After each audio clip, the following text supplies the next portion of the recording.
नमः ॐ विष्णुपादाय कृष्णप्रेष्ठाय भूतले श्रीमते भक्तिवेदान्तस्वामिन्निति नामिने। नमस्ते सारस्वते देवे गौरवाणी प्रचारिणे निर्विशेष शून्यवादी पाश्चात्यदेशतारिणे। नित्यानन्दमहं नौमि सर्वानन्दकरं परं हरिनामप्रदं देवम् अवधूतशिरोमणिं। नमो महावदान्याय कृष्णप्रेमप्रदायते कृष्णाय कृष्णचैतन्य नाम्ने गौरत्विषे नमः।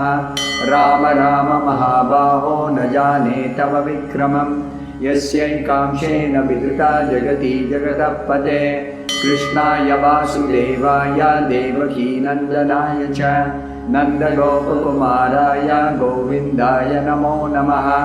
श्रीनृसिंह जय नृसिंह जय जय नृसिंह। प्रह्लादेश जय पद्मा मुखा पद्मा भृङ्ग। पश्यामि देवांस्तव देवदेः सर्वांस्तथा भूतविशेषसङ्गान्।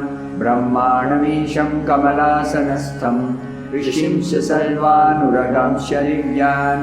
तुलसीदलमात्रेण जलस्य चुलकेन वा विक्रीणीते स्वमात्मानं भक्तेभ्यो भक्तवत्सलः। समाश्रिता ये पदपल्लवप्लवं महत्पदं पुण्ययशो मुरारेः। भवाम्बुधिर्वत्सपदं परं पदं पदं पदं यद्विपदां न तेषाम्। वृन्दायै तुलसीदेव्यै प्रियायै केशवस्य च विष्णुभक्तिप्रदे देवी सत्यवत्यै नमो नमः।